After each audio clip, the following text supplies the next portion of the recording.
wanted to move into from that to the trick or treat event, because it's something that we've noticed. It's this co-creation with communities. And so we'd love for you guys to set up for the listeners what the event is, and we'll jump into a little bit more of the details. Yeah, I can. Bear, do you want to tell the how and I could tell the why? Yeah. So, I mean, the raw mechanics are if you own a Forgotten Runes character token, and if you own a collection that is included, there's 10 collections, the blue chips or whatever you want to call them. You basically come to our site, ForgottenRunes.com, and the setup is like obviously trick or treating, and Halloween is a real thing in the Runeverse. And so you go and you walk as your character up to the Nightmare Imp's door. The Nightmare Imp is one of the 6 beasts that exists in our world. And you knock on the door and you either get a trick or you get a treat. We're not revealing a ton of information about like what those things are exactly, but they're 1155s. And one is sort of a fun trick of a visual nature, and the other is a I don't know, how are you talking about that collection, Alf? It's like at first they started off as candies, but Elf can't help himself, and they turned into a whole vast array of sort of world building items. But essentially, essentially you get one or the other. And if without going too deep, like last year we had the Great Burning, where you could turn your wizard into a soul. So if you did that and you're a soul, you have like 100% chance of getting a treat. And if you're a wizard, I forget the exact ratio, but like I think it's like 75% chance you get a treat. And then for the partner collections, it's a 50-50 roll of the dice. So I think it's just a fun way for everybody to come and get something. And then for the treats, there's a bunch of stuff happening in the coming months that you'll be able to utilize those treats in various different ways. But the lore is more interesting than the mechanics.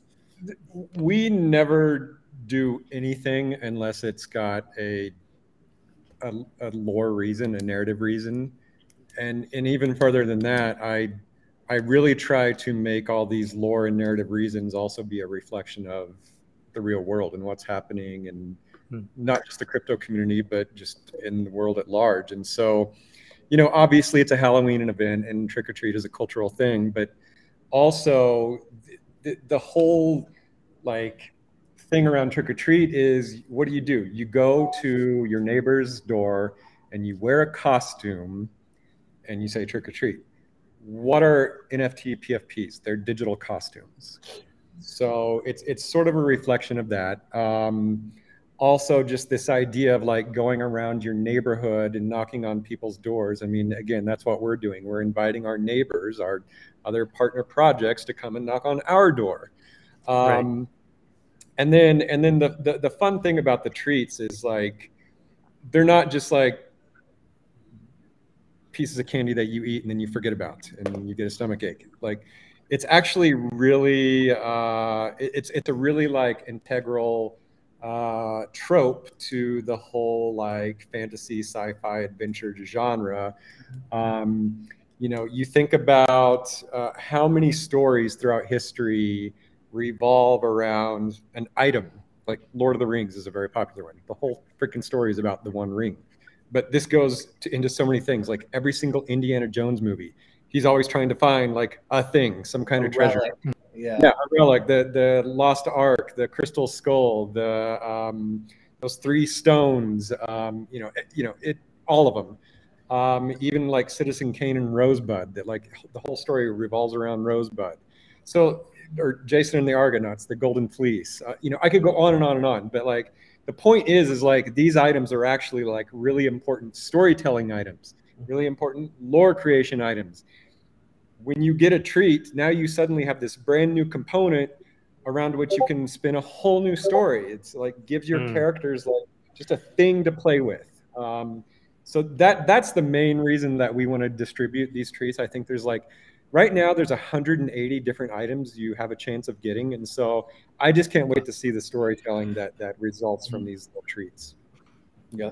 And Oh, you and mentioned, the last thing I'll go ahead, put Bear. on the end of that is everybody who knocks is going to get an airdrop for an upcoming sort of play to earn game that will drop before the end of the year, which I think we're really excited about. And speaking to what Elf was talking about, like this Dota had come up with some really great mechanics, and Elf was like, I don't know, like I don't even know if there's a story here. Like, I don't want to do it. And then like they all came to LA and we like sat in a room for 3 days, and all of a sudden the lore was cracked, and it was like, okay, now let's do it, because now there's a reason. Now it actually builds on the world and the lore. And so kudos to the team as a whole, because if that's not the center, then I think we'll drift off into a direction we don't want to go in. Right. And Alf, I love the analogy that you used on going to our neighbors and knocking on our doors. It's a very community-centric approach. And so I want to just list off the communities that can knock. So we have Punks, we have Bored Apes, Doodles, Cool Cats, Azuki, CloneX, Moonbirds, Loot, World of Women, of course, the Wizards, Warriors, and Souls. But we also have 10KTF. And I saw a message, I believe, on Discord that said that 10KTF was the only, I think, not top volume community that was included in this. And of course, the three of us love 10KTF. It's our Discord home. It's where we all met each other and where we met Bam Bam. And so I'd love to learn about that choice and how that choice was made.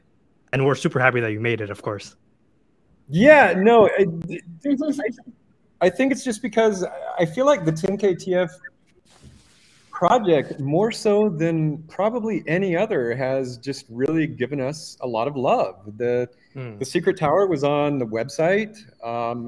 They put Wizards on the backpacks and I think socks, and there could be a few others. I'm not even sure. The shoes, any item, yeah. Yeah, and just, you know, I think it was just like we wanted to return the love. Really, is the biggest reason. And you know, we love the community, and it's like Bam Bam read the entire book of lore. It's just like really kindred spirits. Yeah. And also, I mean, and there's just so many people from 10KTF who are fans in Runes. So it's like when you see, like we talked about holding hands, it's like that we felt like our projects were already so intertwined, just from like a fan and community perspective. It would be silly to not include. And then also just to specifically call out, it's because 10KTF has so many collections and tokens just in terms of like the different materials. It's for the fully built out items, right? Or crafted. The fully crafted items are hold one of those. You can come to our site, ForgottenRunes.com, and be able to knock on the door. Yeah, so that's for the listeners. That would be if you have a Genesis or a crafted item that has a PFP created, the blanks from the 10KTF stock room do not apply. Is that right, Bear? Correct. Yes.